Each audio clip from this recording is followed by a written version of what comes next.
Hi everyone, Radhe Radhe, सत श्री अकाल, नमस्कार। मैं शिशिर स्वागत करता हूं आपके अपने यूट्यूब चैनल सजर की पाठशाला में। और आशा करता हूं आप सभी काफ़ी अच्छे होंगे और मस्त होंगे। थोड़ा सा डिले, लेकिन चलिए कोई बात नहीं।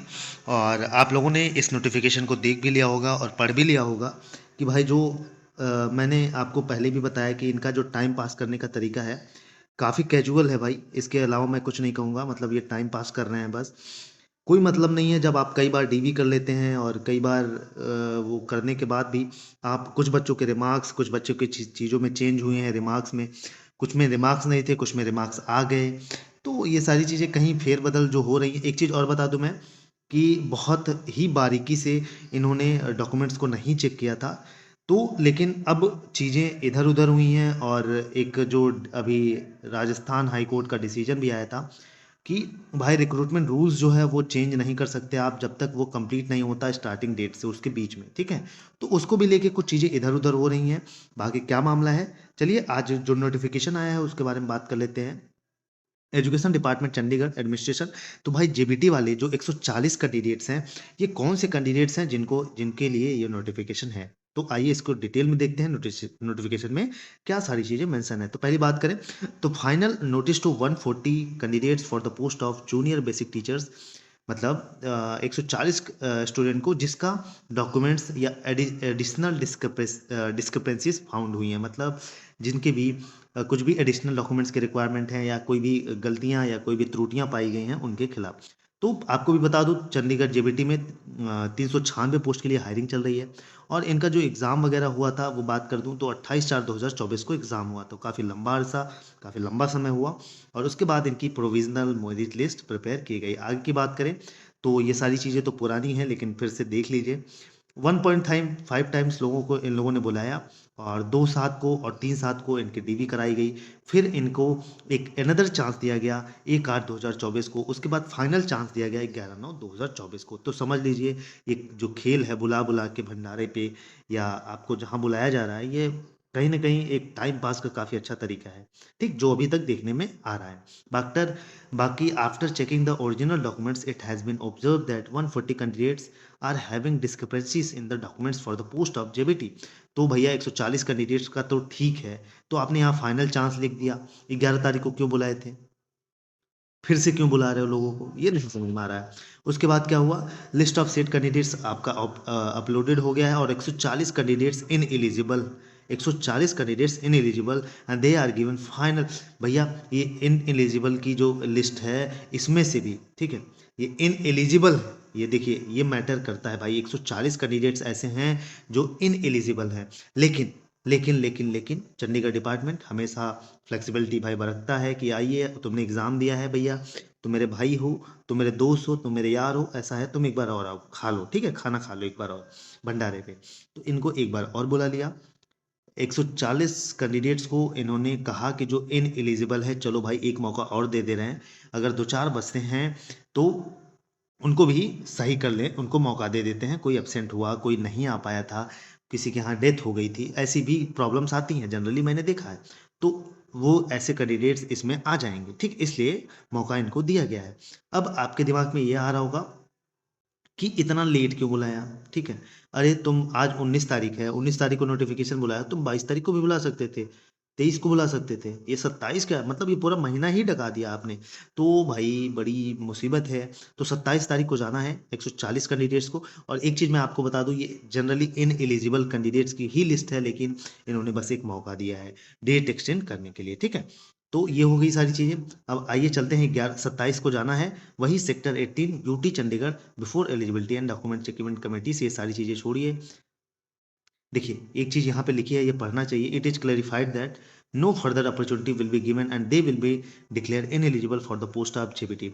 तो अब आपको कोई फर्दर नोटिस नहीं या फर्दर नोटिफिकेशन या सारी चीज़ें कोई मौका अपॉर्चुनिटी नहीं मिलेगी। इसके बाद आप इन एलिजिबल डिक्लेयर कर दिए जाएंगे, ठीक है। तो ये आज के नोटिफिकेशन है। तो देखिए आइए देखते हैं कुछ जो जो बच्चों के उसमें आई हैं ठीक है, रिमार्क्स आई हैं। तो एक चीज़ आप देखेंगे तो यहाँ हिमांशु कश्यप पहला देख लीजिए, इसमें DElEd diploma certificate not submitted. देखिए इन्होंने डीएलएड जो भी किया है, डिप्लोमा किया है, इन्होंने सबमिट नहीं किया था। बाकी बात कर लेते हैं, दूसरा देखें, graduation in distance mode and DElEd in regular mode in same time. देखिए ये प्रॉब्लम बहुत बच्चों की है कि ग्रेजुएशन आपने क्या किया है, ऐसे लोगों ने ग्रेजुएशन भी साथ कर लिया है और उसके बाद इन्होंने क्या किया है, डीएलएड भी, डीएलएड इन्होंने रेगुलर कर लिया है। ठीक है, डीएलएड इन्होंने क्या कर लिया है, रेगुलर कर लिया है। तो इसकी वजह से, और इन्होंने सेम टाइम किया है, ठीक है, एक ही समय में किया है। जैसे ऐसा जनरली आप देखते हैं, ऐसा बोला गया है कि आप एक कोर्स रेगुलर कर सकते हो, एक डिस्टेंस कर सकते हो, दोनों कोर्स आप रेगुलर नहीं कर सकते। ठीक है, ऐसा हुआ था। लेकिन दोनों एक साथ करने पे अभी जो एनईपी की जो नई गाइडलाइंस आई हैं उसको लेके थोड़ा सा इशू है। मैं उसको पूरा पढ़ूंगा तो आपको जरूर बताऊंगा। ठीक है, लेकिन ये रीज़न जो है कि इनको क्लैरिफिकेशन के लिए जो बुलाया गया है कि आपने ग्रेजुएशन डिस्टेंस मोड से किया है, ठीक है, ग्रेजुएशन डिस्टेंस मोड से किया है और डीएलएड आपने रेगुलर मोड से किया है और सेम टाइम में किया है, इसीलिए इनको इन्हें एलिजिबल कर दिया। ठीक है, बाकी आइए कुछ और देखते हैं क्या है। NOC form current employer not submitted, ये सारी चीज़ें छोड़िए। Graduation in distance mode and DElEd in regular mode in same time to be declare ineligible. देखिए ये बहुत लोगों का आया है। उसके बाद नेक्स्ट है graduation first and second year marksheet degree not submitted, DElEd first and second semester, ये सारी चीज़ें तो बात की है। ठीक है, not eligible under OBC category S OBC Gadaria caste. देखिए एक चीज़ आप लोग समझ लो, इसमें देखिए आप गदेरिया जो कास्ट वाले थे, ठीक है, गदारिया कास्ट वाले थे, इनका आप लोगों ने देखा होगा कि कोर्ट केस चल रहा था। ठीक है, क्या कोर्ट केस चल रहा था, तो कोर्ट केस चल रहा था, लेकिन हुआ क्या कि इसमें क्या कर दिया कि भैया जो ओबीसी की 60 लिस्ट है उसमें आप लोग नहीं आते, इसलिए इनको इनएलिजिबल कर दिया। ठीक है, तो ये जनरल कैटेगरी में आ जाएंगे, समझ गए, ये समझ में आया आपको। बाकी graduation in distant mode and DElEd in regular mode in same time to be declare in eligible.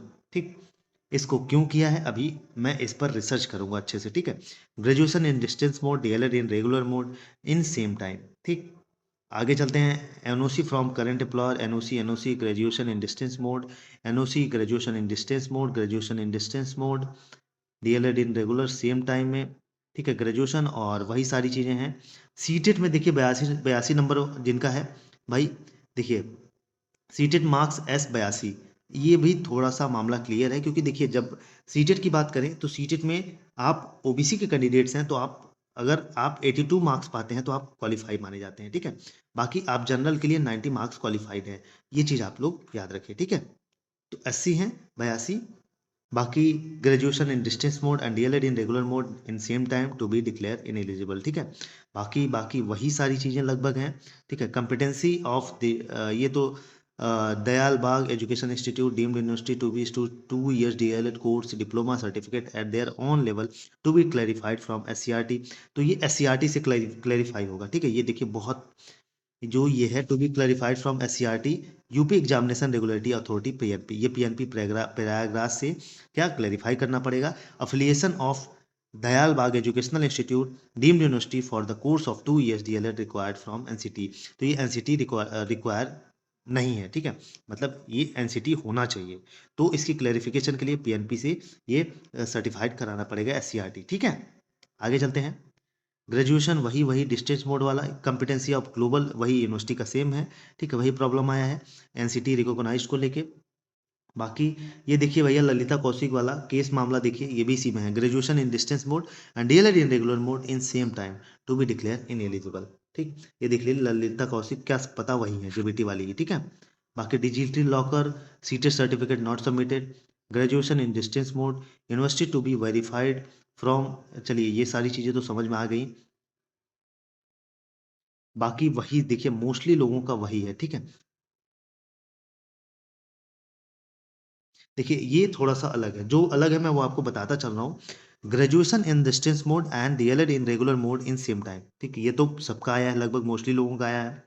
Christ university to be verified for graduation course in regular mode. देखिए यहाँ से क्या समझ में आ रहा है कि कुछ यूनिवर्सिटीज़ हैं, ठीक है, जो कुछ यूनिवर्सिटीज़ हैं भाई, वो कंफर्म नहीं है इनको, चंडीगढ़ को, ये डिपार्टमेंट को, कि ये रेगुलर मोड में कोर्स करा रहे हैं या ये डिस्टेंस मोड में कोर्स करा रहे हैं। ठीक है, इनको लेके डाउट है, तो ये बस यही क्लैरिफाई करना चाहते हैं कि वहाँ का रेगुलर मोड में है या डिस्टेंस मोड में है। ठीक है, UGC to be declare ineligible.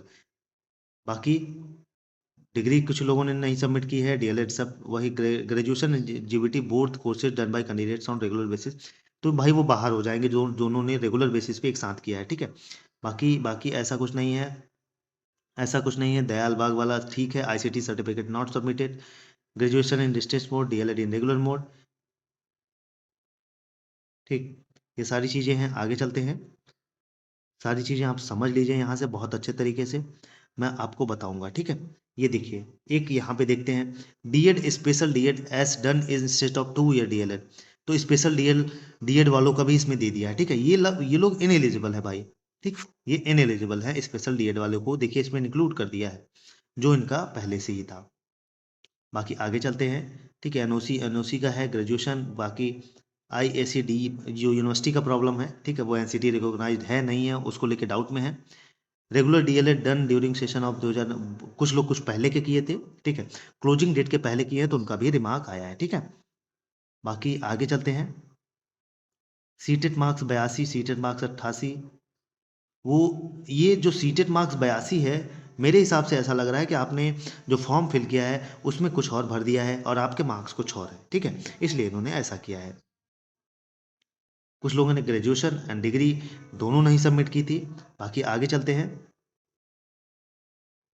ठीक। देखिए, मेजर जो इश्यूज आ रही है आपकी, मैं आपको बता देता हूँ कंक्लूजन के तौर पे, जो मेजर इश्यूज आप लोगों को आ रही है वो आ रही है किस चीज़ को लेके, वो आ रही है आपकी जो ये वाली, ठीक है। एक मिनट में दिखा भी देता हूँ आपको कि रेगुलर और डिस्टेंस मोड को लेके, ठीक है, क्या डिस्टेंस मोड को लेके, ये graduation in distance mode and DElEd in regular mode in same time to be declared ineligible. इन्होंने कहा है कि भैया अगर आपने ग्रेजुएशन डिस्टेंस मोड में किया है और आपने डीएलएड रेगुलर मोड में किया है और सेम टाइम में किया है तो आपको इन एलिजिबल कर दिया गया है। इसका रीज़न क्या है, यही मेन इश्यूज है, ठीक है। इसका रीज़न क्या है, इसका मेन इशू क्या है, देखिए एक चीज़ मैं आपको बताऊं कि आप बिल्कुल कर सकते हैं, इसके लिए हम चलेंगे नोटिफिकेशन में भी, ठीक है। इसके लिए अभी हम चलेंगे क्या, नोटिफिकेशन पे, चंडीगढ़ डिपार्टमेंट के नोटिफिकेशन पे चलेंगे। इस पर मैं एनालिसिस करूंगा, एक इंडिविजुअल वीडियो लेके आऊंगा इसके लिए, ठीक है। क्योंकि अभी ऐसे बिना मतलब के बातें मैं नहीं करता, आपको भी पता है, एकदम ऑथेंटिक चीज़ों के साथ मैं आपके सामने चीज़ें प्रस्तुत करता हूँ। तो हम चलेंगे पहले, देखिए आपको क्लैरिटी हो जाएगी। पहले आप नोटिफिकेशन ओपन करिएगा, ठीक। आप अपनी एलिजिबिलिटी चेक करिएगा, वहाँ पे लिखा है रेगुलर या डिस्टेंस मोड में, ठीक है। रेगुलर या डिस्टेंस मोड में, अगर नोटिफिकेशन में लिखा है कि रेगुलर मोड में आपका ग्रेजुएशन होना चाहिए तो भाई माना जाएगा, नहीं होगा तो नहीं माना जाएगा, ठीक है। समझ गए। तो इस पर मैं एक सेपरेट वीडियो लेके आऊँगा। बाकी आप लोग अपना लिख लीजिए, अपने समय से 27 तारीख को पहुँच जाइएगा एक भंडारे पे खा के खाना, उसके बाद मुझे बताइएगा कैसा है। बाकी ऑल द बेस्ट। एक चीज़ मैं आपको बता दे रहा हूँ कि कोई भी डाउट कमेंट में है आपका, जो भी रिमार्क्स आपको नहीं समझ में आ रहा है लिखो कमेंट में, एकदम कमेंट भर दो, उसका सॉल्यूशन मैं आपके सामने जरूर लेके आऊँगा। जय हिंद, जय भारत।